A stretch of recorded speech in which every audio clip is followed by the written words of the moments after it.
श्रीपञ्चमुख हनुमत्हृदयं श्रीगणेशाय नमः। श्रीसीतारामचन्द्राभ्यां नमः। विनियोगः। ॐ अस्य श्रीपञ्चवक्त्रहनुमत्हृदयस्तोत्रमन्त्रस्य भगवान् श्रीरामचन्द्र ऋषिः अनुष्टुप् छन्दः। श्रीपञ्चवक्त्रहनुमान् देवता। ॐ बीजं रुद्रमूर्तये इति शक्तिः स्वाहा कीलकं। श्रीपञ्चवक्त्रहनुमद्देवता प्रसादसिद्ध्यर्थे जपे विनियोगः। ॐ ह्रां अञ्जनासुताय अंगुष्ठाभ्यां नमः। ॐ ह्रीं रुद्रमूर्तये तर्जनीभ्यां नमः। ॐ ह्रूं वायुपुत्राय मध्यमाभ्यां नमः। ॐ ह्रैं अग्निगर्भाय अनामिकाभ्यां नमः। ॐ ह्रौं रामदूताय कनिष्ठिकाभ्यां नमः। ॐ ह्रः पञ्चवक्त्रहनुमते करतलकरपृष्ठाभ्यां नमः। ॐ ह्रां अञ्जनासुताय नमः। ॐ ह्रीं रुद्रमूर्तये शिरसे स्वाहा। ॐ ह्रूं वायुपुत्राय शिखायै वषट्। ॐ ह्रैं अग्निगर्भाय कवचाय हुं। ॐ ह्रौं रामदूताय नेत्रत्रयाय वौषट्। ॐ ह्रः पञ्चवक्त्रहनुमते अस्त्राय फट्। ॐ भूर्भुवः स्वरोमिति दिग्बन्धः। अथ ध्यानम्। ध्यायेद्बालदिवाकरद्युतिनिभं देवारिदर्पापहम्। देवेन्द्रप्रमुखैः प्रशस्तयशसं देदीप्यमानं ऋचा। सुग्रीवादिसमस्तवानरयुतं सुव्यक्ततत्त्वप्रियं।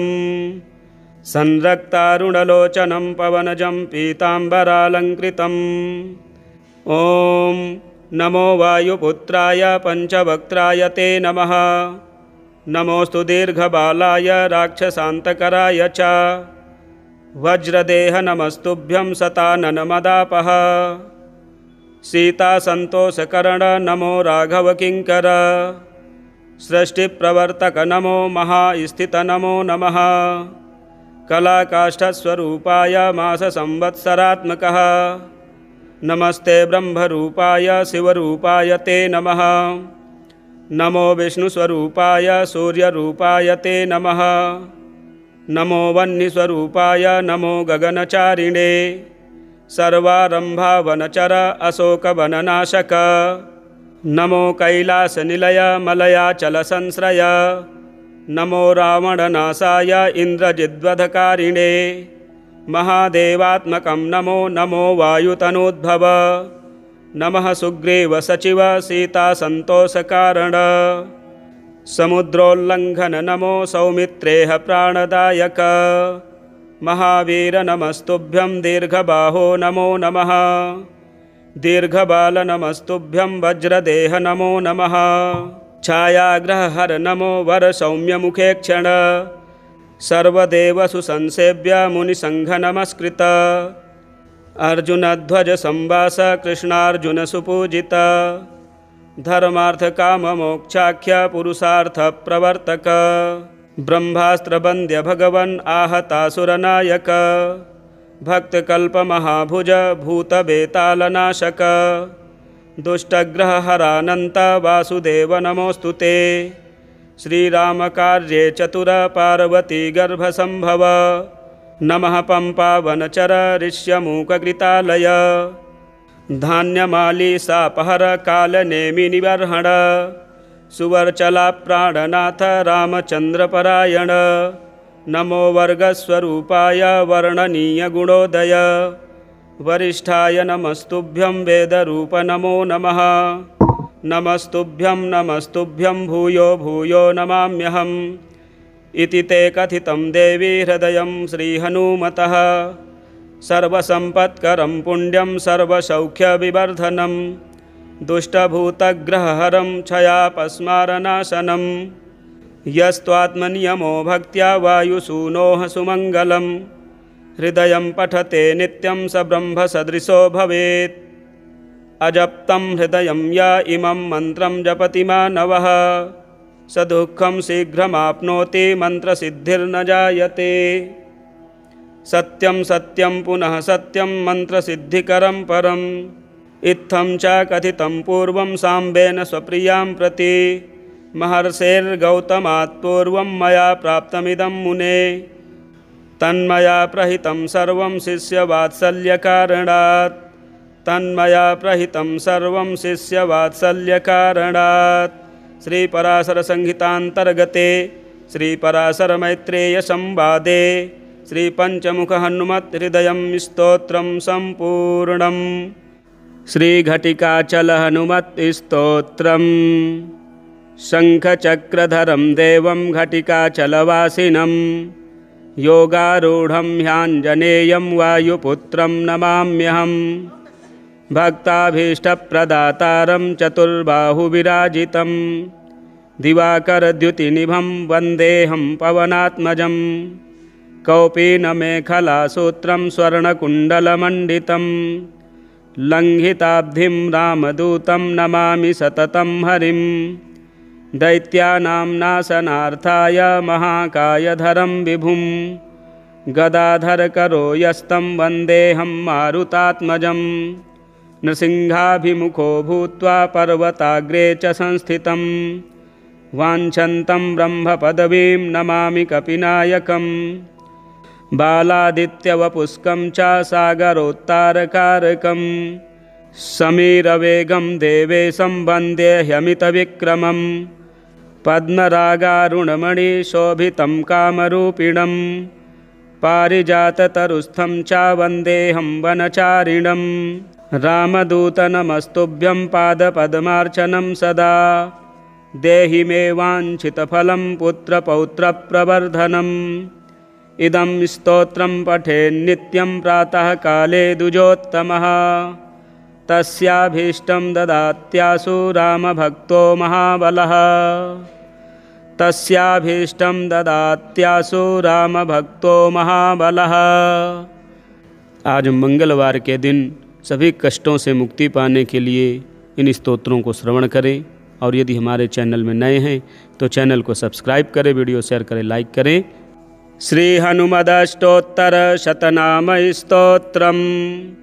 नारद उवाच सर्वशास्त्रार्थ तत्त्वज्ञ सर्वदेव नमस्कृत यत्त्वया कथितं पूर्वं रामचन्द्रेण धीमता। स्तोत्रं समस्तपापघ्नं श्रुत्वा धन्योऽस्मि पद्मज। इदानीं श्रोतुमिच्छामि लोकानां हितकाम्यया। वायोरंसावतरणमाहात्म्यं सर्वकामदं वद मे विस्तराद् ब्रह्मन् देवगुह्यमनुत्तमम्। इति पृष्टो नारदेन ब्रह्मा लोकपितामहः नमस्कृत्य जगन्नाथं लक्ष्मीकान्तं परात्परम्। प्रोवाच वायोर्माहात्म्यं नारदाय महात्मने यच्छ्रुत्वा सर्वसौभाग्यं प्राप्नुवन्ति जनाः सदा।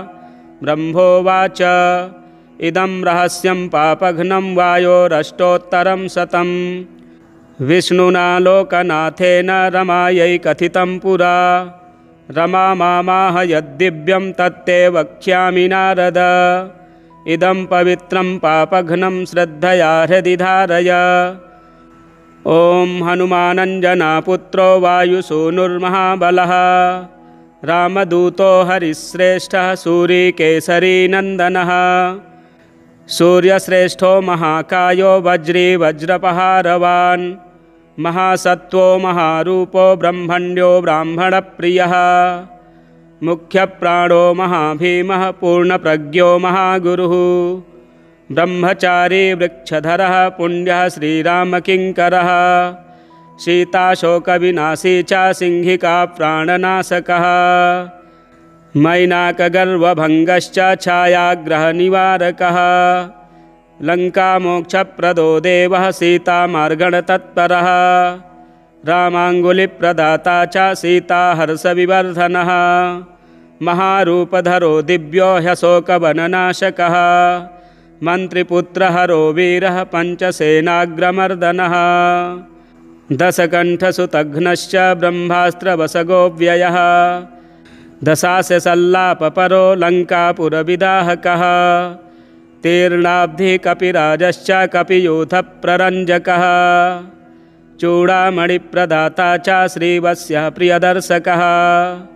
कौपीनकुण्डलधरः कनकाङ्गदभूषणः सर्वशास्त्रसुसम्पन्नः सर्वज्ञो ज्ञानदोत्तमः मुख्यप्राणो महावेगः शब्दशास्त्रविशारदः बुद्धिमान् सर्वलोकेशः सुरेशो लोकरञ्जकः लोकनाथो महादर्पः सर्वभूतभयापहः रामवाहनरूपश्च सञ्जीवाचलभेदकः कपीनां प्राणदाता च लक्ष्मणप्राणरक्षकः रामपादसमीपस्थो लोहितास्यो महाहनुः रामसन्देशकर्ता च भर्तानन्दवर्धनः रामाभिषेकलोलश्च रामकार्यधुरन्धरः कुन्तीगर्भसमुत्पन्नो भीमो भीमपराक्रमः लाक्षागृहाद्विनिर्मुक्तो हिडिम्बासुरमर्दनः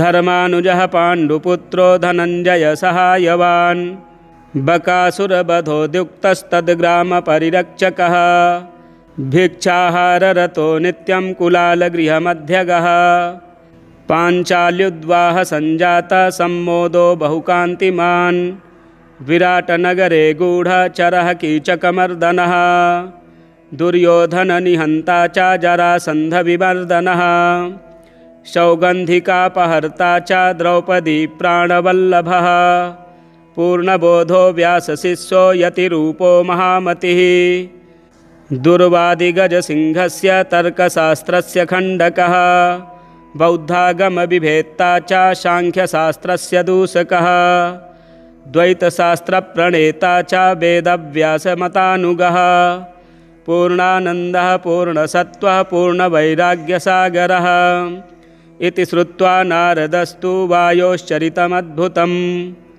मुदा परमया युक्तः स्तोतुं समुपचक्रमे रामावतारजाताय हनुमद्रूपिणे नमः वासुदेवस्य भक्ताय भीमसेनाय ते नमः वेदव्यासमतोद्धारकर्त्रे पूर्णसुखाय च दुर्वादिध्वान्तचन्द्राय पूर्णबोधाय ते नमः गुरुराजाय धन्याय कञ्जनेत्राय ते नमः दिव्यरूपाय शान्ताय नमस्ते यतिरूपिणे स्वान्तस्थवासुदेवाय सच्चित्ताय नमो नमः अज्ञानतिमिराकार्य व्यासशिष्याय ते नमः अथाभिवन्द्य पितरं ब्रह्माणं नारदो मुनिः परिक्रम्य विनिर्यातो वासुदेवं हरिं स्मरन् अष्टोत्तरशतं दिव्यं वायुसूनोर्महात्मनः यः पठेत् श्रद्धया नित्यं सर्वबन्धात् प्रमुच्यते सर्वरोगविनिर्मुक्तः सर्वपापैर्न लिप्यते राजवश्यं भवेन्नित्यं स्तोत्रस्यास्य प्रभावतः भूतग्रहनिवृत्तिश्च प्रजावृद्धिश्च जायते आयुरारोग्यमैश्वर्यं बलं कीर्तिं लभेत् पुमान् यः पठेद्वायुचरितं भक्त्या परमया युतः सर्वज्ञानसमायुक्तः स याति परमं पदम् सर्वज्ञानसमायुक्तः स याति परमं पदम् श्रीहनुमदष्टोत्तरशतनामस्तोत्रं सम्पूर्णम् श्रीहनुमत्स्वरमालास्तोत्रम् अञ्जनागर्भसम्भूतम् अग्निमित्रस्य पुत्रकं नमामि रामदूतं तं सर्वकार्यार्थसिद्धये आदित्यसदृशं बालम् अरुणोदयसम्भवम् नमामि रामदूतं तं सर्वकार्यार्थसिद्धये इंगितज्ञस्य रामस्य दूतकार्यपरायणं नमामि रामदूतं तं सर्वकार्यार्थसिद्धये ईश्वरस्यांशसम्भूतम् ईषणारहितं हरिं नमामि रामदूतं तं सर्वकार्यार्थसिद्धये उदधिक्रमणं वीरम् उदारचरितं विभुं नमामि रामदूतं तं सर्वकार्यार्थसिद्धये उरुवेगोत्थिता वृक्षा मुहूर्तं कपिमन्वयुः नमामि रामदूतं तं सर्वकार्यार्थसिद्धये ऋक्शाखाध्यायिनं शान्तं ऋग्यमाणपदार्चितं नमामि रामदूतं तं सर्वकार्यार्थसिद्धये ऋकाराद्यक्षरोत्पत्तिज्ञानपूरितमानसं नमामि रामदूतं तं सर्वकार्यार्थसिद्धये ऋल्-ऋत्यादिवर्णानाम् उच्चारणविधायकं नमामि रामदूतं तं सर्वकार्यार्थसिद्धये एधमानशरीरं तं राजमानमुखाकृतिं नमामि रामदूतं तं सर्वकार्यार्थसिद्धये ऐक्ष्वाकुकुलवीरस्य रामस्य प्रियपात्रकं नमामि रामदूतं तं सर्वकार्यार्थसिद्धये औषधाद्रिसमानीतदिव्यौषधिसमन्वितं नमामि रामदूतं तं सर्वकार्यार्थसिद्धये औत्सुक्यमात्रकालेन शत्रुक्षयकरं विभुं नमामि रामदूतं तं सर्वकार्यार्थसिद्धये नमामि रामदूतं तं सर्वकार्यार्थसिद्धये। श्रीहनुमत्स्वरमालास्तोत्रं सम्पूर्णम्। श्रीघटिकाचलहनुमत्स्तोत्रम्। शङ्खचक्रधरं देवं घटिकाचलवासिनं योगारूढं ह्याञ्जनेयं वायुपुत्रं नमाम्यहं भक्ताभीष्टप्रदातारं चतुर्बाहुविराजितं दिवाकरद्युतिनिभं वन्देऽहं पवनात्मजं कौपीनमेखलासूत्रं स्वर्णकुण्डलमण्डितं लङ्घिताब्धिं रामदूतं नमामि सततं हरिं दैत्यानां नाशनार्थाय महाकायधरं विभुं गदाधरकरो यस्तं वन्देऽहं मारुतात्मजं नृसिंहाभिमुखो भूत्वा पर्वताग्रे च संस्थितं वाञ्छन्तं ब्रह्मपदवीं नमामि कपिनायकं बालादित्यवपुष्कं च सागरोत्तारकारकं समीरवेगं देवेशं वन्दे ह्यमितविक्रमं पद्मरागारुणमणिशोभितं कामरूपिणं पारिजाततरुस्थं च वन्देऽहं वनचारिणं रामदूत नमस्तुभ्यं पादपद्मार्चनं सदा देहि मे वाञ्छितफलं पुत्रपौत्रप्रवर्धनम् इदं स्तोत्रं पठेन्नित्यं प्रातःकाले द्विजोत्तमः तस्याभीष्टं ददात्यासु रामभक्तो महाबलः तस्याभीष्टं ददात्यासु रामभक्तो महाबलः। आज मंगलवार के दिन सभी कष्टों से मुक्ति पाने के लिए इन स्तोत्रों को श्रवण करें और यदि हमारे चैनल में नए हैं तो चैनल को सब्सक्राइब करें, वीडियो शेयर करें, लाइक करें। श्री हनुमदष्टोत्तर शतनाम स्तोत्रम। नारद उवाच सर्वशास्त्रार्थ तत्त्वज्ञ सर्वदेव नमस्कृत यत्त्वया कथितं पूर्वं रामचन्द्रेण धीमता स्तोत्रं समस्तपापघ्नं श्रुत्वा धन्योऽस्मि पद्मज इदानीं श्रोतुमिच्छामि लोकानां हितकाम्यया वायोरंसावतरणमाहात्म्यं सर्वकामदं वद मे विस्तराद् ब्रह्मन् देवगुह्यमनुत्तमम् इति पृष्टो नारदेन ब्रह्मा लोकपितामहः नमस्कृत्य जगन्नाथं लक्ष्मीकान्तं परात्परं प्रोवाच वायोर्माहात्म्यं नारदाय महात्मने यच्छ्रुत्वा सर्वसौभाग्यं प्राप्नुवन्ति जनाः सदा। ब्रह्मोवाच इदं रहस्यं पापघ्नं वायोरष्टोत्तरं शतं विष्णुना लोकनाथेन रमायै कथितं पुरा रमा मामाह यद्दिव्यं तत्ते वक्ष्यामि नारद इदं पवित्रं पापघ्नं श्रद्धया हृदि धारय।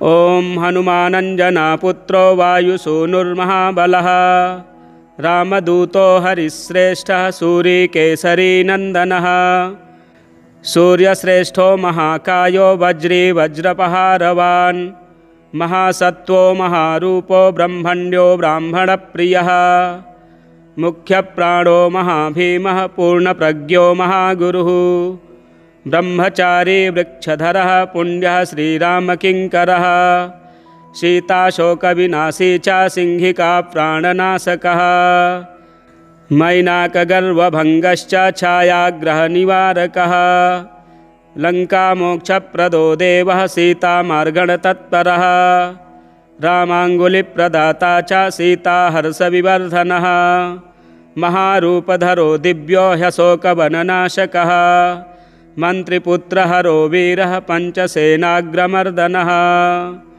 दशकण्ठसुतघ्नश्च ब्रह्मास्त्रवसगोऽव्ययः दशास्यसल्लापपरो लङ्कापुरविदाहकः तीर्णाब्धिकपिराजश्च कपियूथप्ररञ्जकः चूडामणिप्रदाता च श्रीवत्सः प्रियदर्शकः कौपीनकुण्डलधरः कनकाङ्गदभूषणः सर्वशास्त्रसुसम्पन्नः सर्वज्ञो ज्ञानदोत्तमः मुख्यप्राणो महावेगः शब्दशास्त्रविशारदः बुद्धिमान् सर्वलोकेशः सुरेशो लोकरञ्जकः लोकनाथो महादर्पः सर्वभूतभयापहः रामवाहनरूपश्च सञ्जीवाचलभेदकः कपीनां प्राणदाता च लक्ष्मणप्राणरक्षकः रामपादसमीपस्थो लोहितास्यो महाहनुः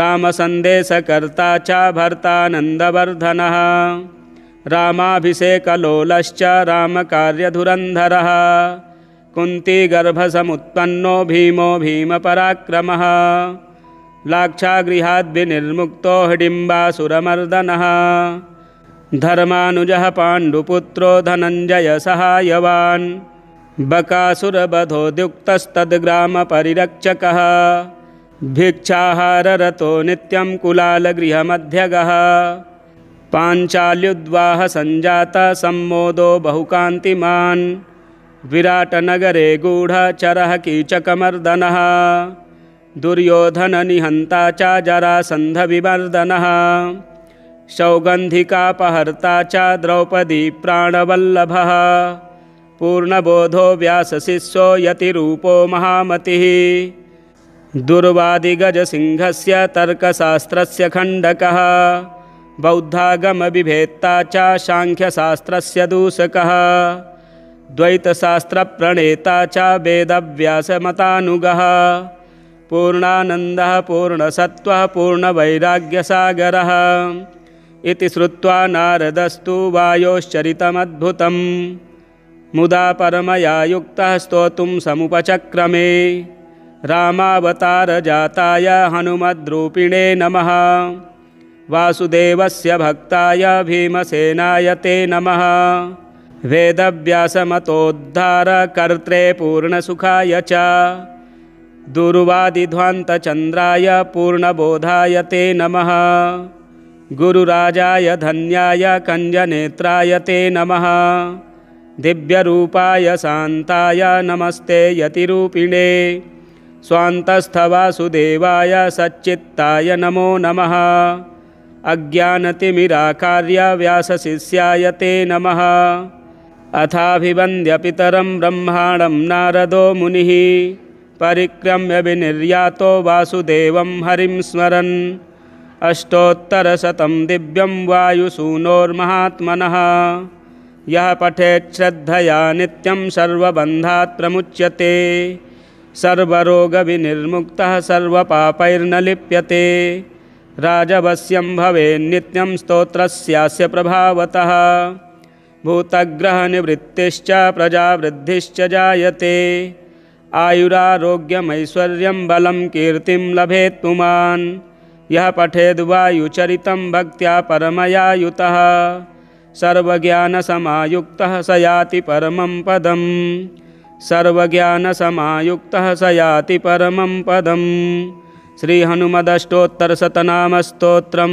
सम्पूर्णम् श्रीहनुमत्स्वरमाला स्तोत्रम् अञ्जनागर्भसम्भूतम् अग्निमित्रस्य पुत्रकं नमामि रामदूतं तं सर्वकार्यार्थसिद्धये आदित्यसदृशं बालम् अरुणोदयसम्भवं नमामि रामदूतं तं सर्वकार्यार्थसिद्धये इंगितज्ञस्य रामस्य दूतकार्यपरायणं नमामि रामदूतं तं सर्वकार्यार्थसिद्धये ईश्वरस्यांशसम्भूतम् ईषणारहितं हरिं नमामि रामदूतं तं सर्वकार्यार्थसिद्धये उदधिक्रमणं वीरम् उदारचरितं विभुं नमामि रामदूतं तं सर्वकार्यार्थसिद्धये उरुवेगोत्थिता वृक्षा मुहूर्तं कपिमन्वयुः नमामि रामदूतं तं सर्वकार्यार्थसिद्धये ऋक्शाखाध्यायिनं शान्तं ऋग्यमाणपदार्चितं नमामि रामदूतं तं सर्वकार्यार्थसिद्धये ऋकाराद्यक्षरोत्पत्तिज्ञानपूरितमानसं नमामि रामदूतं तं सर्वकार्यार्थसिद्धये ऋल्रीत्यादिवर्णानाम् उच्चारणविधायकं नमामि रामदूतं तं सर्वकार्यार्थसिद्धये एधमानशरीरं तं राजमानमुखाकृतिं नमामि रामदूतं तं सर्वकार्यार्थसिद्धये ऐक्ष्वाकुकुलवीरस्य रामस्य प्रियपात्रकं नमामि रामदूतं तं सर्वकार्यार्थसिद्धये औषधाद्रिसमानीता दिव्यौषधिसमन्वितं नमामि रामदूतं तं सर्वकार्यार्थसिद्धये औत्सुक्यमात्रकालेन शत्रुक्षयकरं विभुं नमामि रामदूतं तं सर्वकार्यार्थसिद्धये नमामि रामदूतं तं सर्वकार्यार्थसिद्धये श्रीहनुमत्स्वरमालास्तोत्रं सम्पूर्णम्। श्रीघटिकाचलहनुमत्स्तोत्रम् शङ्खचक्रधरं देवं घटिकाचलवासिनं योगारूढं ह्याञ्जनेयं वायुपुत्रं नमाम्यहं भक्ताभीष्टप्रदातारं चतुर्बाहुविराजितं दिवाकरद्युतिनिभं वन्देऽहं पवनात्मजं कौपीनमेखलासूत्रं स्वर्णकुण्डलमण्डितं लङ्घिताब्धिं रामदूतं नमामि सततं हरिं दैत्यानां नाशनार्थाय महाकायधरं विभुं गदाधरकरो यस्तं वन्देऽहं मारुतात्मजं नृसिंहाभिमुखो भूत्वा पर्वताग्रे च संस्थितं वाञ्छन्तं ब्रह्मपदवीं नमामि कपिनायकं बालादित्यवपुष्कं च सागरोत्तारकारकं समीरवेगं देवेशं वन्देह्यमितविक्रमं पद्मरागारुणमणिशोभितं कामरूपिणं पारिजाततरुस्थं च वन्देऽहं वनचारिणं रामदूत नमस्तुभ्यं पादपद्मार्चनं सदा देहि मे वाञ्छितफलं पुत्रपौत्रप्रवर्धनम् इदं स्तोत्रं पठेन्नित्यं प्रातःकाले द्विजोत्तमः तस्याभीष्टं ददात्यासु रामभक्तो महाबलः तस्याभीष्टं ददात्यासु रामभक्तो महाबलः। आज मंगलवार के दिन सभी कष्टों से मुक्ति पाने के लिए इन स्तोत्रों को श्रवण करें और यदि हमारे चैनल में नए हैं तो चैनल को सब्सक्राइब करें, वीडियो शेयर करें, लाइक करें। श्री हनुमदष्टोत्तर शतनाम स्तोत्रम। नारद उवाच सर्वशास्त्रार्थ तत्त्वज्ञ सर्वदेव नमस्कृत यत्त्वया कथितं पूर्वं रामचन्द्रेण धीमता स्तोत्रं समस्तपापघ्नं श्रुत्वा धन्योऽस्मि पद्मज इदानीं श्रोतुमिच्छामि लोकानां हितकाम्यया वायोरंसावतरणमाहात्म्यं सर्वकामदं वद मे विस्तराद् ब्रह्मन् देवगुह्यमनुत्तमम् इति पृष्टो नारदेन ब्रह्मालोकपितामहः नमस्कृत्य जगन्नाथं लक्ष्मीकान्तं परात्परं प्रोवाच वायोर्माहात्म्यं नारदाय महात्मने यच्छ्रुत्वा सर्वसौभाग्यं प्राप्नुवन्ति जनाः सदा। ब्रह्मोवाच इदं रहस्यं पापघ्नं वायोरष्टोत्तरं शतं विष्णुना लोकनाथेन रमायै कथितं पुरा रमा मामाह यद्दिव्यं तत्ते वक्ष्यामि नारद इदं पवित्रं पापघ्नं श्रद्धया हृदि धारय ॐ हनुमानञ्जनापुत्रो वायुसूनुर्महाबलः रामदूतो हरिश्रेष्ठः सूरीकेसरी नन्दनः सूर्यश्रेष्ठो महाकायो वज्री वज्रपहारवान् महासत्त्वो महारूपो ब्रह्मण्यो ब्राह्मणप्रियः मुख्यप्राणो महाभीमः पूर्णप्रज्ञो महागुरुः ब्रह्मचारी वृक्षधरः पुण्यः श्रीरामकिङ्करः सीताशोकविनाशी च सिंहिका प्राणनाशकः मैनाकगर्वभङ्गश्च छायाग्रहनिवारकः लङ्कामोक्षप्रदो देवः सीतामार्गणतत्परः रामाङ्गुलिप्रदाता च सीताहर्षविवर्धनः महारूपधरो दिव्यो ह्यशोकवननाशकः मन्त्रिपुत्रहरो वीरः पञ्चसेनाग्रमर्दनः दशकण्ठसुतघ्नश्च ब्रह्मास्त्रवसगोऽव्ययः दशास्यसल्लापपरो लङ्कापुरविदाहकः तीर्णाब्धिकपिराजश्च कपियूथप्ररञ्जकः चूडामणिप्रदाता च श्रीवत्सः प्रियदर्शकः कौपीनकुण्डलधरः कनकाङ्गदभूषणः सर्वशास्त्रसुसम्पन्नः सर्वज्ञो ज्ञानदोत्तमः मुख्यप्राणो महावेगः शब्दशास्त्रविशारदः बुद्धिमान् सर्वलोकेशः सुरेशो लोकरञ्जकः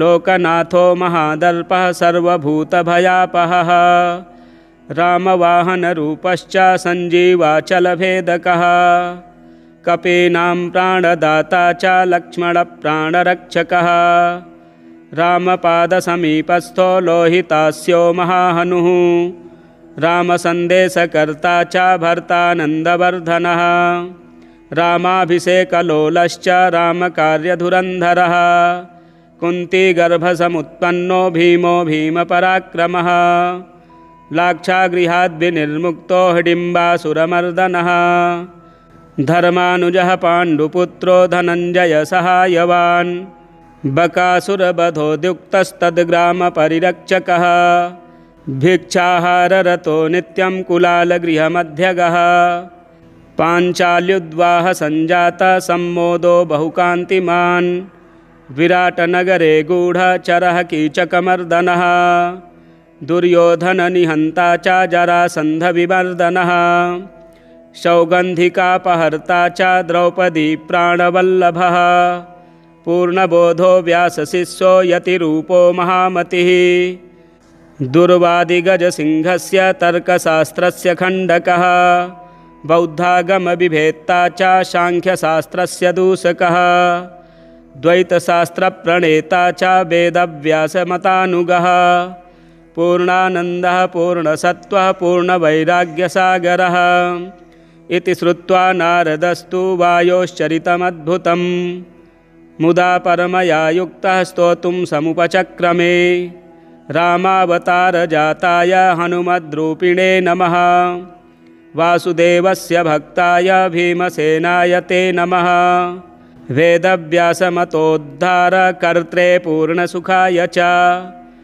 दुर्वादिध्वान्तचन्द्राय पूर्णबोधाय ते नमः गुरुराजाय धन्याय कञ्जनेत्राय ते नमः दिव्यरूपाय शान्ताय नमस्ते यतिरूपिणे स्वान्तस्थवासुदेवाय सच्चित्ताय नमो नमः अज्ञानतिमिराकार्य व्यासशिष्याय ते नमः अथाभिवन्द्य पितरं ब्रह्माणं नारदो मुनिः परिक्रम्य विनिर्यातो वासुदेवं हरिं स्मरन् अष्टोत्तरशतं दिव्यं वायुसूनोर्महात्मनः यः पठेत् श्रद्धया नित्यं सर्वबन्धात् प्रमुच्यते सर्वरोगविनिर्मुक्तः सर्वपापैर्न लिप्यते राजवश्यं भवेन्नित्यं स्तोत्रस्यास्य प्रभावतः भूतग्रहनिवृत्तिश्च प्रजावृद्धिश्च जायते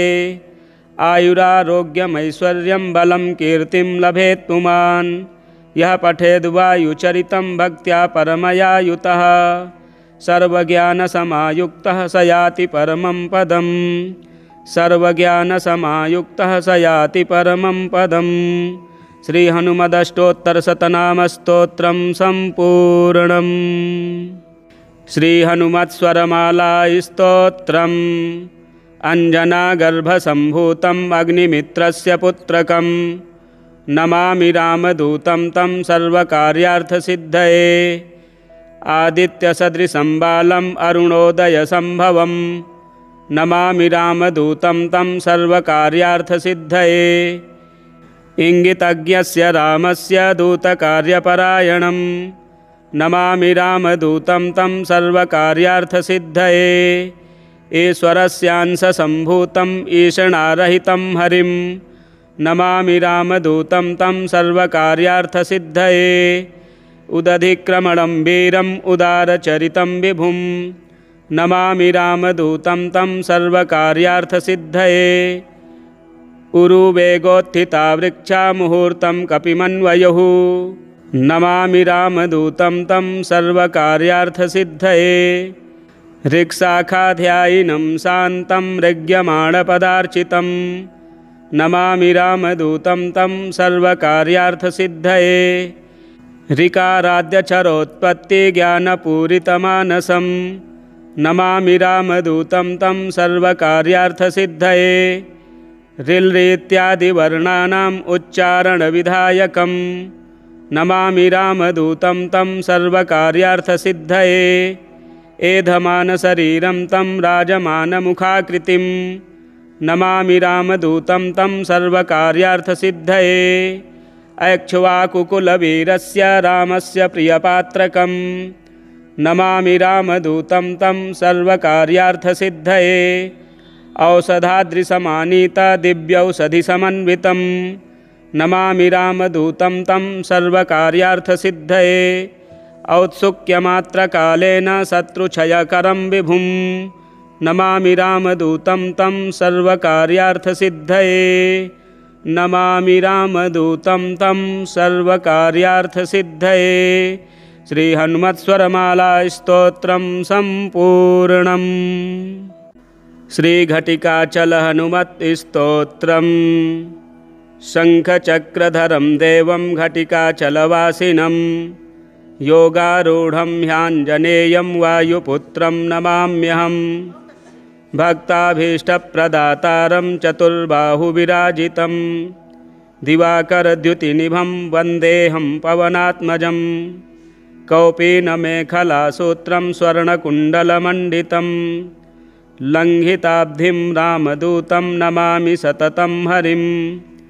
दैत्यानां नाशनार्थाय महाकायधरं विभुं गदाधरकरो यस्तं वन्देऽहं मारुतात्मजं। नृसिंहाभिमुखो भूत्वा पर्वताग्रे च संस्थितं वाञ्छन्तं ब्रह्मपदवीं नमामि कपिनायकं। बालादित्यवपुष्कं च सागरोत्तारकारकं समीरवेगं देवेशं वन्दे ह्यमितविक्रमं। पद्मरागारुणमणिशोभितं कामरूपिणं पारिजाततरुस्थं च वन्देऽहं वनचारिणं। रामदूत नमस्तुभ्यं पादपद्मार्चनं सदा देहि मे वाञ्छितफलं पुत्रपौत्रप्रवर्धनम्। इदं स्तोत्रं पठेन्नित्यं प्रातःकाले द्विजोत्तमः तस्याभीष्टं ददात्यासु रामभक्तो महाबलः। तस्याभीष्टं ददात्यासु रामभक्तो महाबलः। आज मंगलवार के दिन सभी कष्टों से मुक्ति पाने के लिए इन स्तोत्रों को श्रवण करें और यदि हमारे चैनल में नए हैं तो चैनल को सब्सक्राइब करें, वीडियो शेयर करें, लाइक करें। श्री हनुमदष्टोत्तरशतनाम स्तोत्रम् नारद उवाच सर्वशास्त्रार्थतत्त्वज्ञ सर्वदेव नमस्कृत यत्त्वया कथितं पूर्वं रामचन्द्रेण धीमता स्तोत्रं समस्तपापघ्नं श्रुत्वा धन्योऽस्मि पद्मज इदानीं श्रोतुमिच्छामि लोकानां हितकाम्यया वायोरंसावतरणमाहात्म्यं सर्वकामदं वद मे विस्तराद् ब्रह्मन् देवगुह्यमनुत्तमम् इति पृष्टो नारदेन ब्रह्मालोकपितामहः नमस्कृत्य जगन्नाथं लक्ष्मीकान्तं परात्परं प्रोवाच वायोर्माहात्म्यं नारदाय महात्मने यच्छ्रुत्वा सर्वसौभाग्यं प्राप्नुवन्ति जनाः सदा। ब्रह्मोवाच इदं रहस्यं पापघ्नं वायोरष्टोत्तरं शतं विष्णुना लोकनाथेन रमायै कथितं पुरा। रमा मामाह यद्दिव्यं तत्ते वक्ष्यामि नारद इदं पवित्रं पापघ्नं श्रद्धया हृदि धारय।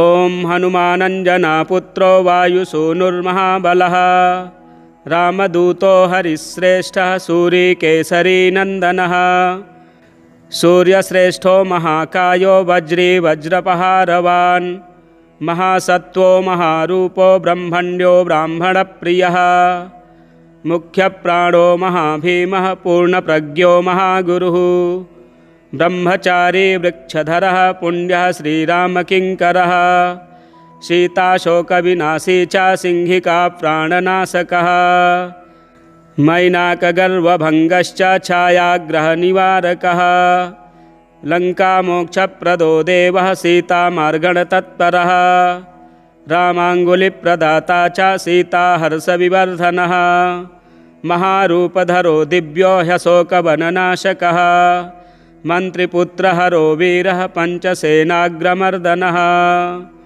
दशकण्ठसुतघ्नश्च ब्रह्मास्त्रवसगोऽव्ययः दशास्यसल्लापपरो लङ्कापुरविदाहकः तीर्णाब्धिकपिराजश्च कपियूथप्ररञ्जकः चूडामणिप्रदाता च श्रीवत्सः प्रियदर्शकः कौपीनकुण्डलधरः कनकाङ्गदभूषणः सर्वशास्त्रसुसम्पन्नः सर्वज्ञो ज्ञानदोत्तमः मुख्यप्राणो महावेगः शब्दशास्त्रविशारदः बुद्धिमान् सर्वलोकेशः सुरेशो लोकरञ्जकः लोकनाथो महादर्पः सर्वभूतभयापहः रामवाहनरूपश्च सञ्जीवाचलभेदकः कपीनां प्राणदाता च लक्ष्मणप्राणरक्षकः रामपादसमीपस्थो लोहितास्यो महाहनुः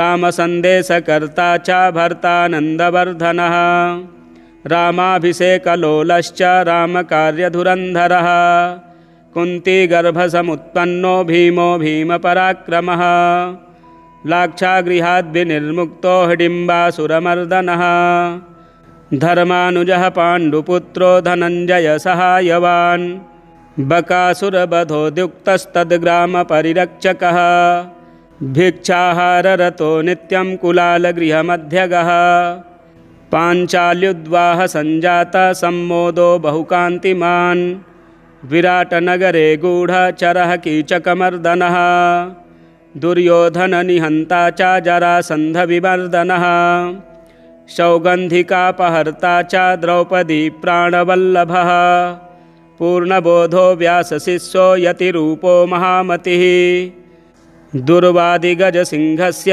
तर्कशास्त्रस्य खण्डकः बौद्धागमविभेत्ता च सांख्यशास्त्रस्य दूषकः द्वैतशास्त्रप्रणेता च वेदव्यासमतानुगः पूर्णानन्दः पूर्णसत्त्वः पूर्णवैराग्यसागरः इति श्रुत्वा नारदस्तु वायोश्चरितमद्भुतं मुदा परमया युक्तः स्तोतुं समुपचक्रमे रामावतारजाताय हनुमद्रूपिणे नमः वासुदेवस्य भक्ताय भीमसेनाय ते नमः वेदव्यासमतोद्धारकर्त्रे पूर्णसुखाय च दुर्वादिध्वान्तचन्द्राय पूर्णबोधाय ते नमः गुरुराजाय धन्याय कञ्जनेत्राय ते नमः दिव्यरूपाय शान्ताय नमस्ते यतिरूपिणे स्वान्तस्थवासुदेवाय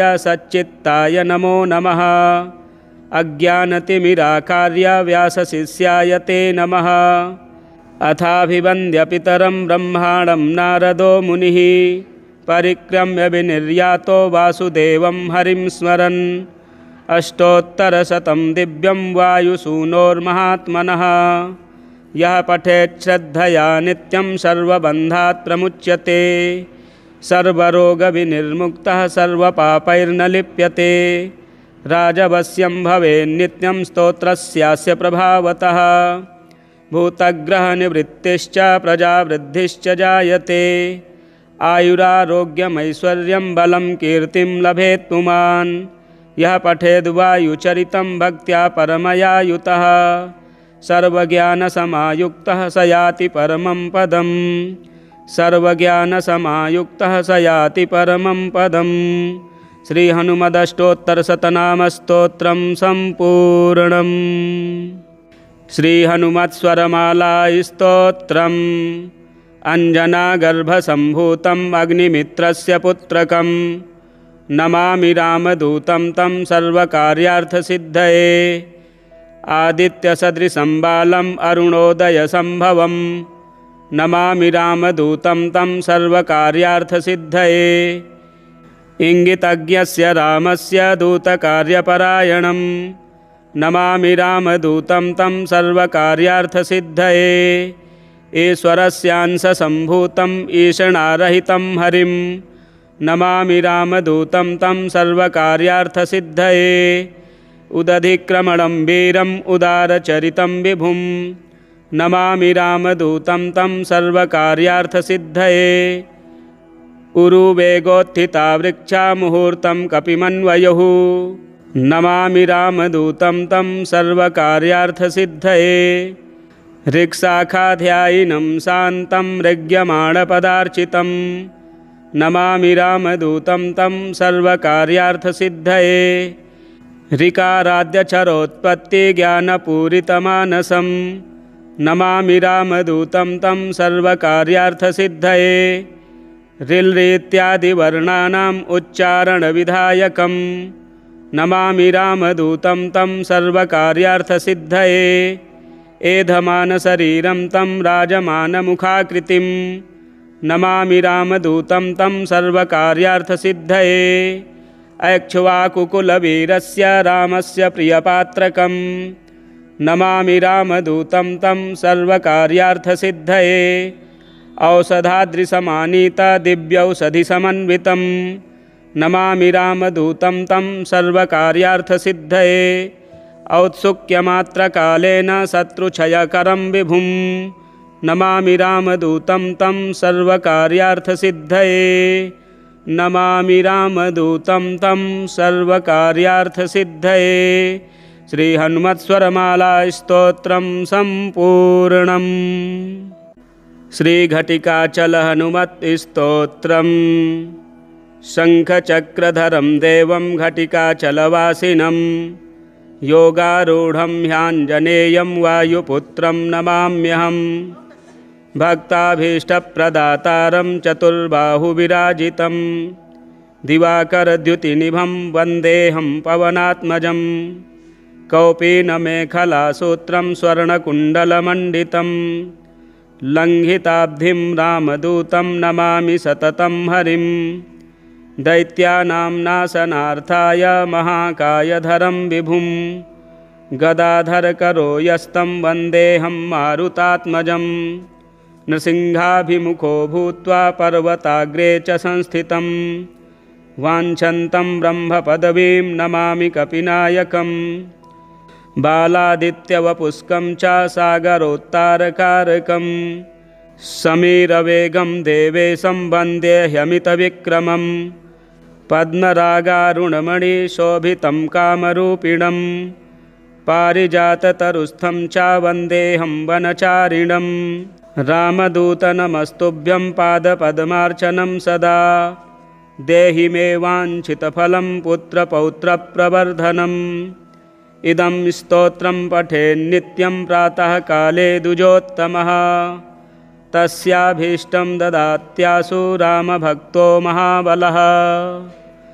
तस्याभीष्टं ददात्याशु रामभक्तो महाबलः। आज मंगलवार के दिन सभी कष्टों से मुक्ति पाने के लिए इन स्तोत्रों को श्रवण करें। और यदि हमारे चैनल में नए हैं तो चैनल को सब्सक्राइब करें, वीडियो शेयर करें, लाइक करें। श्री हनुमदष्टोत्तर शतनाम स्तोत्रम्। नारद उवाच सर्वशास्त्रार्थतत्त्वज्ञ सर्वदेव नमस्कृत यत्त्वया कथितं पूर्वं रामचन्द्रेण धीमता स्तोत्रं समस्तपापघ्नं श्रुत्वा धन्योऽस्मि पद्मज इदानीं श्रोतुमिच्छामि लोकानां हितकाम्यया वायोरंसावतरणमाहात्म्यं सर्वकामदं वद मे विस्तराद् ब्रह्मन् देवगुह्यमनुत्तमम् इति पृष्टो नारदेन ब्रह्मा लोकपितामहः नमस्कृत्य जगन्नाथं लक्ष्मीकान्तं परात्परम् प्रोवाच वायोर्माहात्म्यं नारदाय महात्मने यच्छ्रुत्वा सर्वसौभाग्यं प्राप्नुवन्ति जनाः सदा ब्रह्मोवाच इदं रहस्यं पापघ्नं वायोरष्टोत्तरं शतं विष्णुना लोकनाथेन रमायै कथितं पुरा रमा मामाह यद्दिव्यं तत्ते वक्ष्यामि नारद इदं पवित्रं पापघ्नं श्रद्धया हृदि धारय ॐ हनुमानञ्जनापुत्रो वायुसूनुर्महाबलः रामदूतो हरिश्रेष्ठः सूरीकेसरीनन्दनः सूर्यश्रेष्ठो महाकायो वज्री वज्रपहारवान् महासत्त्वो महारूपो ब्रह्मण्यो ब्राह्मणप्रियः मुख्यप्राणो महाभीमः पूर्णप्रज्ञो महागुरुः ब्रह्मचारी वृक्षधरः पुण्यः श्रीरामकिङ्करः सीताशोकविनाशी च सिंहिका प्राणनाशकः मैनाकगर्वभङ्गश्च छायाग्रहनिवारकः लङ्कामोक्षप्रदो देवः सीतामार्गणतत्परः रामाङ्गुलिप्रदाता च सीताहर्षविवर्धनः महारूपधरो दिव्यो ह्यशोकवननाशकः मन्त्रिपुत्रहरो वीरः पञ्चसेनाग्रमर्दनः दशकण्ठसुतघ्नश्च ब्रह्मास्त्रवसगोऽव्ययः दशास्यसल्लापपरो लङ्कापुरविदाहकः तीर्णाब्धिकपिराजश्च कपियूथप्ररञ्जकः चूडामणिप्रदाता च श्रीवत्सः प्रियदर्शकः कौपीनकुण्डलधरः कनकाङ्गदभूषणः सर्वशास्त्रसुसम्पन्नः सर्वज्ञो ज्ञानदोत्तमः मुख्यप्राणो महावेगः शब्दशास्त्रविशारदः बुद्धिमान् सर्वलोकेशः सुरेशो लोकरञ्जकः लोकनाथो महादर्पः सर्वभूतभयापहः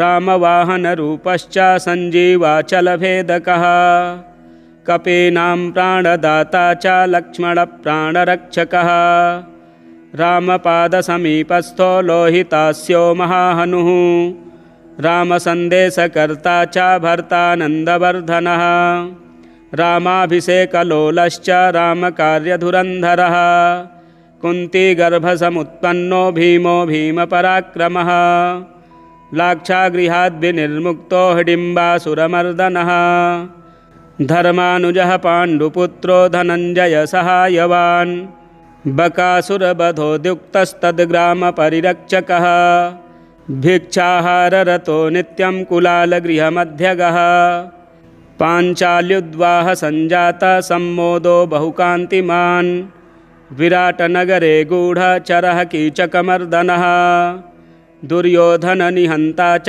जरासन्धविमर्दनः सौगन्धिकापहर्ता च द्रौपदी प्राणवल्लभः पूर्णबोधो व्यासशिष्यो यतिरूपो महामतिः दुर्वादिगजसिंहस्य तर्कशास्त्रस्य खण्डकः बौद्धागमविभेत्ता च सांख्यशास्त्रस्य दूषकः द्वैतशास्त्रप्रणेता च वेदव्यासमतानुगः पूर्णानन्दः पूर्णसत्त्वः पूर्णवैराग्यसागरः इति श्रुत्वा नारदस्तु वायोश्चरितमद्भुतं मुदा परमया युक्तः स्तोतुं समुपचक्रमे रामावतारजाताय हनुमद्रूपिणे नमः वासुदेवस्य भक्ताय भीमसेनाय ते नमः वेदव्यासमतोद्धारकर्त्रे पूर्णसुखाय च दुर्वादिध्वान्तचन्द्राय पूर्णबोधाय ते नमः।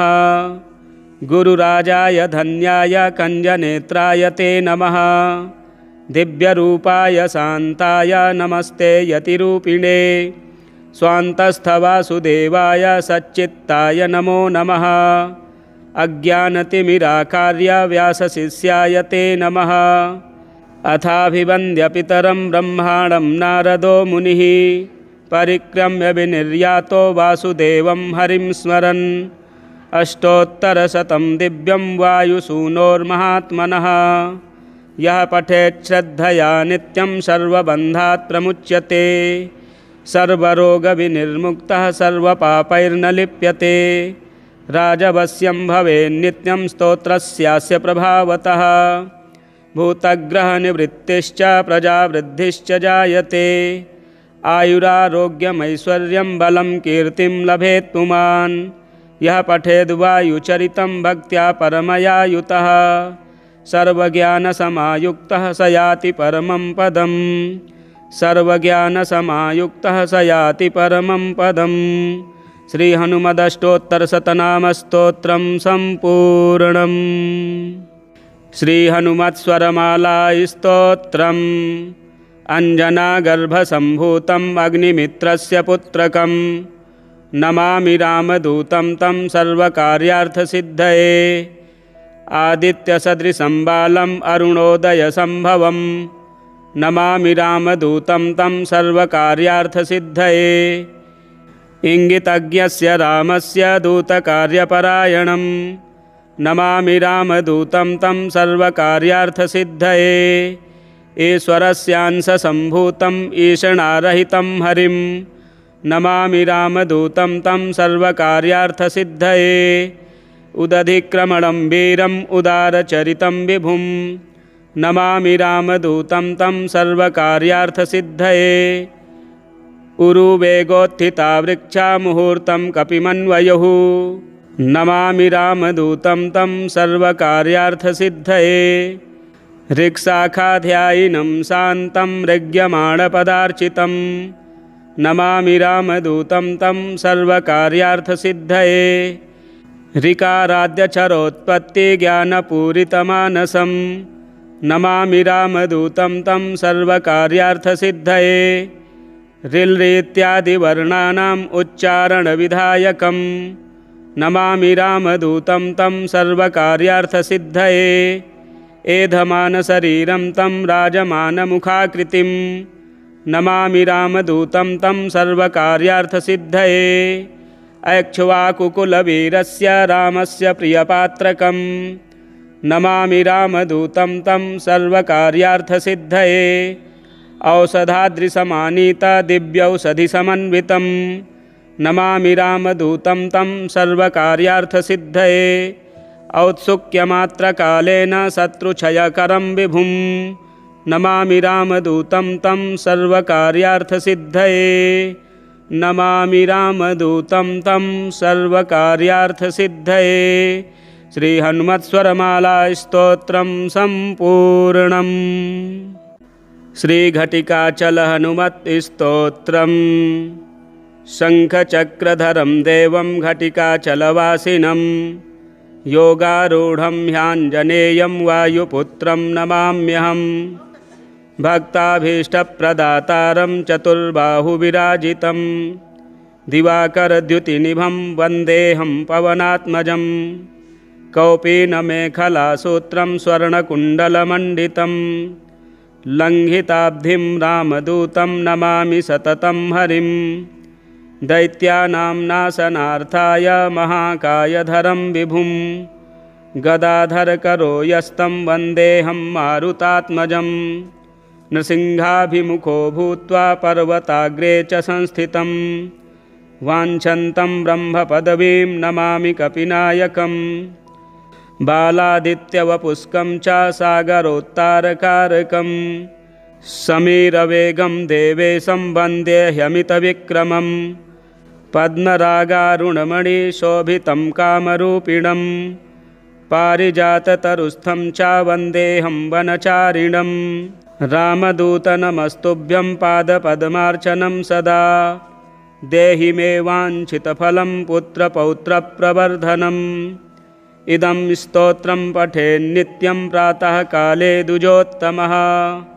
तस्याभीष्टं ददात्यासु रामभक्तो महाबलः। तस्याभीष्टं ददात्यासु रामभक्तो महाबलः। आज मंगलवार के दिन सभी कष्टों से मुक्ति पाने के लिए इन स्तोत्रों को श्रवण करें। और यदि हमारे चैनल में नए हैं तो चैनल को सब्सक्राइब करें, वीडियो शेयर करें, लाइक करें। श्री हनुमदष्टोत्तर शतनाम स्तोत्रम्। नारद उवाच सर्वशास्त्रार्थ तत्त्वज्ञ सर्वदेव नमस्कृत यत्त्वया कथितं पूर्वं रामचन्द्रेण धीमता। स्तोत्रं समस्तपापघ्नं श्रुत्वा धन्योऽस्मि पद्मज। इदानीं श्रोतुमिच्छामि लोकानां हितकाम्यया। वायोरंसावतरणमाहात्म्यं सर्वकामदं। वद मे विस्तराद् ब्रह्मन् देवगुह्यमनुत्तमम्। इति पृष्टो नारदेन ब्रह्मा लोकपितामहः। नमस्कृत्य जगन्नाथं लक्ष्मीकान्तं परात्परम्। प्रोवाच वायोर्माहात्म्यं नारदाय महात्मने। यच्छ्रुत्वा सर्वसौभाग्यं प्राप्नुवन्ति जनाः सदा। ब्रह्मोवाच इदं रहस्यं पापघ्नं वायोरष्टोत्तरं शतं। विष्णुना लोकनाथेन रमायै कथितं पुरा। रमा मामाह यद्दिव्यं तत्ते वक्ष्यामि नारद। इदं पवित्रं पापघ्नं श्रद्धया हृदि धारय। ॐ हनुमानञ्जनापुत्रो वायुसूनुर्महाबलः। रामदूतो हरिश्रेष्ठः सूरीकेसरी नन्दनः। सूर्यश्रेष्ठो महाकायो वज्री वज्रपहारवान्। महासत्त्वो महारूपो ब्रह्मण्यो ब्राह्मणप्रियः। मुख्यप्राणो महाभीमः पूर्णप्रज्ञो महागुरुः। ब्रह्मचारी वृक्षधरः पुण्यः श्रीरामकिङ्करः। सीताशोकविनाशी च सिंहिका प्राणनाशकः। मैनाकगर्वभङ्गश्च छायाग्रहनिवारकः।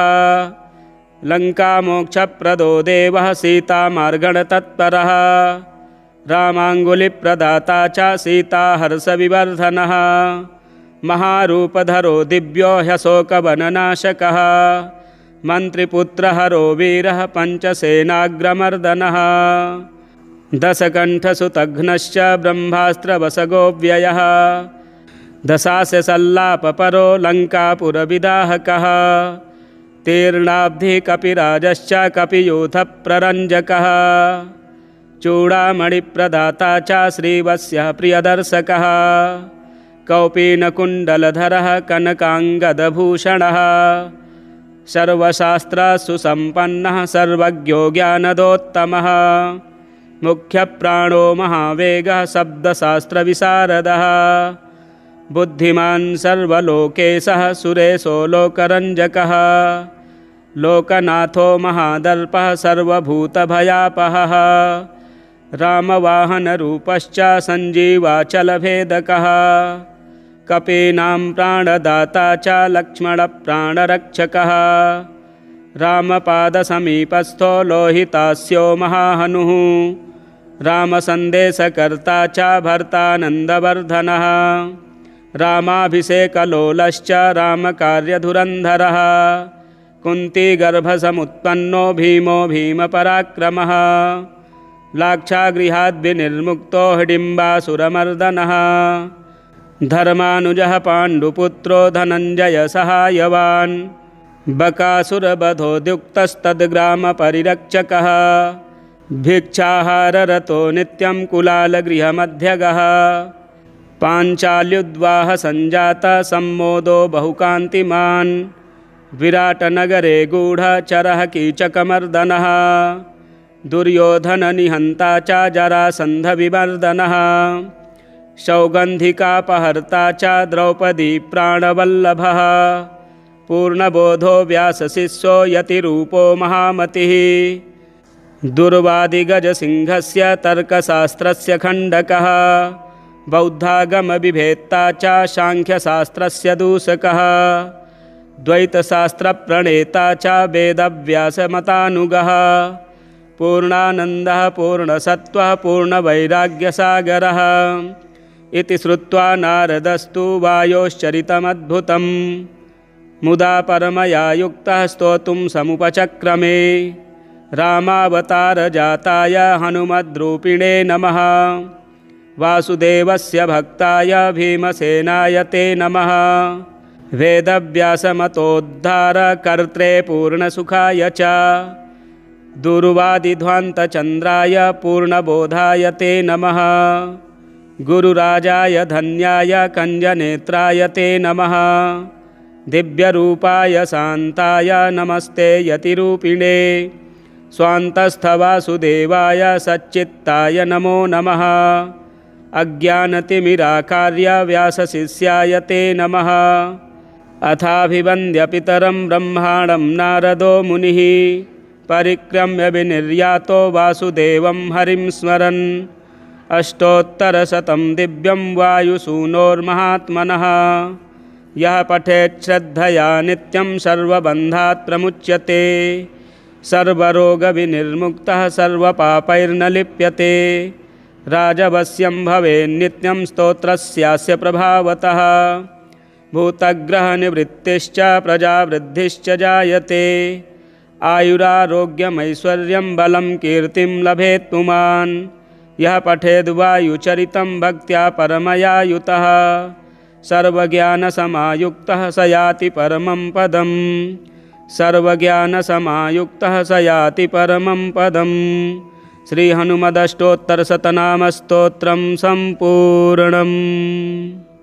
श्री हनुमत्स्वरमाला स्तोत्रम् अंजनागर्भसम्भूतम् अग्निमित्रस्य पुत्रकं नमामि रामदूतं तं सर्वकार्यार्थसिद्धये आदित्यसदृशं बालम् अरुणोदयसम्भवं नमामि रामदूतं तं सर्वकार्यार्थसिद्धये इंगितज्ञस्य रामस्य दूतकार्यपरायणं नमामि रामदूतं तं सर्वकार्यार्थसिद्धये ईश्वरस्यांशसम्भूतं ईशणारहितं हरिं नमामि रामदूतं तं सर्वकार्यार्थसिद्धये उदधिक्रमणं वीरम् उदारचरितं विभुं नमामि रामदूतं तं सर्वकार्यार्थसिद्धये उरुवेगोत्थिता वृक्षा मुहूर्तं कपिमन्वयुः नमामि रामदूतं तं सर्वकार्यार्थसिद्धये ऋक्शाखाध्यायिनं शान्तं ऋग्यमाणपदार्चितं नमामि रामदूतं तं सर्वकार्यार्थसिद्धये ऋकाराद्यचरोत्पत्तिज्ञानपूरितमानसं नमामि रामदूतं तं सर्वकार्यार्थसिद्धये ऋल्रीत्यादिवर्णानाम् उच्चारणविधायकं नमामि रामदूतं तं सर्वकार्यार्थसिद्धये एधमानशरीरं तं राजमानमुखाकृतिं नमामि रामदूतं तं सर्वकार्यार्थसिद्धये ऐक्ष्वाकुकुलवीरस्य रामस्य प्रियपात्रकं नमामि रामदूतं तं सर्वकार्यार्थसिद्धये औषधाद्रिसमानीतदिव्यौषधिसमन्वितं नमामि रामदूतं तं सर्वकार्यार्थसिद्धये औत्सुक्यमात्रकालेन शत्रुक्षयकरं विभुं नमामि रामदूतं तं सर्वकार्यार्थसिद्धये नमामि रामदूतं तं सर्वकार्यार्थसिद्धये श्री हनुमत्स्वरमाला स्तोत्रं सम्पूर्णम्। श्री घटिकाचल हनुमत् स्तोत्रम् शंखचक्रधरं देवं घटिकाचलवासिनं योगारूढ़ं ह्याञ्जनेयं वायुपुत्रं नमाम्यहम् भक्ताभीष्टप्रदातारं चतुर्बाहुविराजितं दिवाकरद्युतिनिभं वन्देऽहं पवनात्मजं कौपीनमेखलासूत्रं स्वर्णकुण्डलमण्डितं लङ्घिताब्धिं रामदूतं नमामि सततं हरिं दैत्यानां नाशनार्थाय महाकायधरं विभुं गदाधरकरो यस्तं वन्देऽहं मारुतात्मजं नृसिंहाभिमुखो भूत्वा पर्वताग्रे च संस्थितं वाञ्छन्तं ब्रह्मपदवीं नमामि कपिनायकम् बालादित्यवपुष्कं च सागरोत्तारकारकं समीरवेगं देवेशं वन्दे ह्यमितविक्रमं पद्मरागारुणमणिशोभितं कामरूपिणं पारिजाततरुस्थं च वन्देऽहं वनचारिणं रामदूतनमस्तुभ्यं पादपद्मार्चनं सदा देहि मे वाञ्छितफलं पुत्रपौत्रप्रवर्धनम् इदं स्तोत्रं पठेन्नित्यं प्रातःकाले द्विजोत्तमः तस्याभीष्टं ददात्यासु रामभक्तो महाबलः तस्याभीष्टं ददात्यासु रामभक्तो महाबलः। आज मंगलवार के दिन सभी कष्टों से मुक्ति पाने के लिए इन स्तोत्रों को श्रवण करें और यदि हमारे चैनल में नए हैं तो चैनल को सब्सक्राइब करें, वीडियो शेयर करें, लाइक करें। श्री हनुमदष्टोत्तर शतनामस्तोत्रम्। नारद उवाच सर्वशास्त्रार्थतत्त्वज्ञ सर्वदेव नमस्कृत यत्त्वया कथितं पूर्वं रामचन्द्रेण धीमता स्तोत्रं समस्तपापघ्नं श्रुत्वा धन्योऽस्मि पद्मज इदानीं श्रोतुमिच्छामि लोकानां हितकाम्यया वायोरंसावतरणमाहात्म्यं सर्वकामदं वद मे विस्तराद् ब्रह्मन् देवगुह्यमनुत्तमम् इति पृष्टो नारदेन ब्रह्मा लोकपितामहः नमस्कृत्य जगन्नाथं लक्ष्मीकान्तं परात्परं प्रोवाच वायोर्माहात्म्यं नारदाय महात्मने यच्छ्रुत्वा सर्वसौभाग्यं प्राप्नुवन्ति जनाः सदा। ब्रह्मोवाच इदं रहस्यं पापघ्नं वायोरष्टोत्तरं शतं विष्णुना लोकनाथेन रमायै कथितं पुरा रमा मामाह यद्दिव्यं तत्ते वक्ष्यामि नारद इदं पवित्रं पापघ्नं श्रद्धया हृदि धारय। ॐ हनुमानञ्जनापुत्रो वायुसूनुर्महाबलः रामदूतो हरिश्रेष्ठः सूरीकेसरी नन्दनः सूर्यश्रेष्ठो महाकायो वज्री वज्रपहारवान् महासत्त्वो महारूपो ब्रह्मण्यो ब्राह्मणप्रियः मुख्यप्राणो महाभीमः पूर्णप्रज्ञो महागुरुः ब्रह्मचारी वृक्षधरः पुण्यः श्रीरामकिङ्करः सीताशोकविनाशी च सिंहिका प्राणनाशकः मैनाकगर्वभङ्गश्च छायाग्रहनिवारकः लङ्कामोक्षप्रदो देवः सीतामार्गणतत्परः रामाङ्गुलिप्रदाता च सीताहर्षविवर्धनः महारूपधरो दिव्यो ह्यशोकवननाशकः मन्त्रिपुत्रहरो वीरः पञ्चसेनाग्रमर्दनः दशकण्ठसुतघ्नश्च ब्रह्मास्त्रवसगोव्ययः दशास्यसल्लापपरो लङ्कापुरविदाहकः तीर्णाब्धिकपिराजश्च कपियूथप्ररञ्जकः चूडामणिप्रदाता च श्रीवत्सः प्रियदर्शकः कौपीनकुण्डलधरः कनकाङ्गदभूषणः सर्वशास्त्रसुसम्पन्नः सर्वज्ञो ज्ञानदोत्तमः मुख्यप्राणो महावेगः शब्दशास्त्रविशारदः बुद्धिमान् सर्वलोकेशः सुरेशो लोकरञ्जकः लोकनाथो महादर्पः सर्वभूतभयापहः रामवाहनरूपश्च सञ्जीवाचलभेदकः कपीनां प्राणदाता च लक्ष्मणप्राणरक्षकः रामपादसमीपस्थो लोहितास्यो महाहनुः रामसन्देशकर्ता च भर्तानन्दवर्धनः रामाभिषेकलोलश्च रामकार्यधुरन्धरः कुन्तीगर्भसमुत्पन्नो भीमो भीमपराक्रमः लाक्षागृहाद्विनिर्मुक्तो हिडिम्बासुरमर्दनः धर्मानुजः पाण्डुपुत्रो धनञ्जयसहायवान् बकासुरवधोद्युक्तस्तद्ग्रामपरिरक्षकः भिक्षाहाररतो नित्यं कुलालगृहमध्यगः पाञ्चाल्युद्वाहसञ्जातः सम्मोदो बहुकान्तिमान् विराटनगरे गूढचरः कीचकमर्दनः दुर्योधननिहन्ता च जरासन्धविमर्दनः सौगन्धिकापहर्ता च द्रौपदी प्राणवल्लभः पूर्णबोधो व्यासशिष्यो यतिरूपो महामतिः दुर्वादिगजसिंहस्य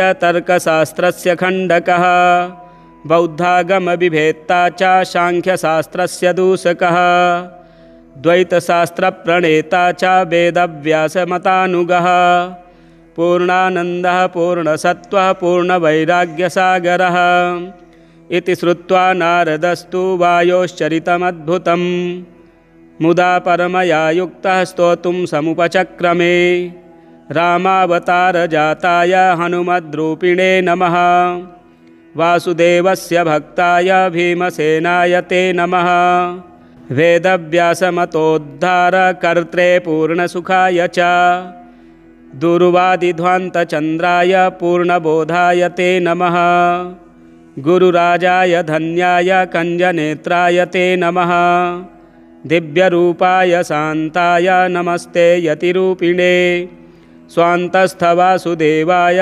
सच्चित्ताय नमो नमः अज्ञानतिमिराकार्य व्यासशिष्याय ते नमः अथाभिवन्द्य पितरं ब्रह्माणं नारदो मुनिः परिक्रम्य विनिर्यातो वासुदेवं हरिं स्मरन् अष्टोत्तरशतं दिव्यं वायुसूनोर्महात्मनः यः पठेत् श्रद्धया नित्यं सर्वबन्धात् प्रमुच्यते सर्वरोगविनिर्मुक्तः सर्वपापैर्न लिप्यते राजवश्यं भवेन्नित्यं स्तोत्रस्यास्य प्रभावतः भूतग्रहनिवृत्तिश्च प्रजावृद्धिश्च जायते आयुरारोग्यमैश्वर्यं बलं कीर्तिं लभेत् पुमान् यः पठेद्वायुचरितं भक्त्या परमया युतः सर्वज्ञानसमायुक्तः स याति परमं पदम् सर्वज्ञानसमायुक्तः स याति परमं पदम्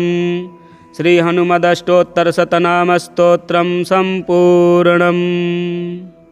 श्रीहनुमत्स्वरमालास्तोत्रम् अञ्जनागर्भसम्भूतम् अग्निमित्रस्य पुत्रकं नमामि रामदूतं तं सर्वकार्यार्थसिद्धये आदित्यसदृशं बालम् अरुणोदयसम्भवम् नमामि रामदूतं तं सर्वकार्यार्थसिद्धये इंगितज्ञस्य रामस्य दूतकार्यपरायणं नमामि रामदूतं तं सर्वकार्यार्थसिद्धये ईश्वरस्यांशसम्भूतम् ईषणारहितं हरिं नमामि रामदूतं तं सर्वकार्यार्थसिद्धये उदधिक्रमणं वीरम् उदारचरितं विभुं नमामि रामदूतं तं सर्वकार्यार्थसिद्धये उरुवेगोत्थिता वृक्षा मुहूर्तं कपिमन्वयुः नमामि रामदूतं तं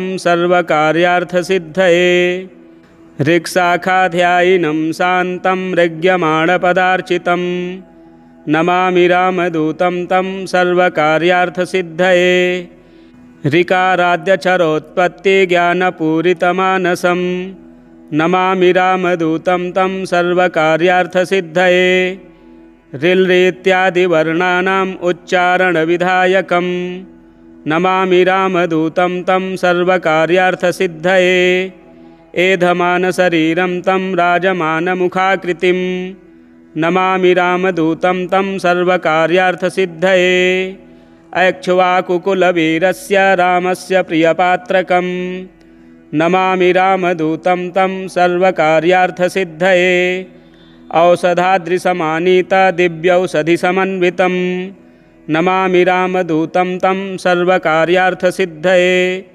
औत्सुक्यमात्रकालेन शत्रुक्षयकरं विभुं नमामि रामदूतं तं सर्वकार्यार्थसिद्धये नमामि रामदूतं तं सर्वकार्यार्थसिद्धये श्रीहनुमत्स्वरमालास्तोत्रं सम्पूर्णम्।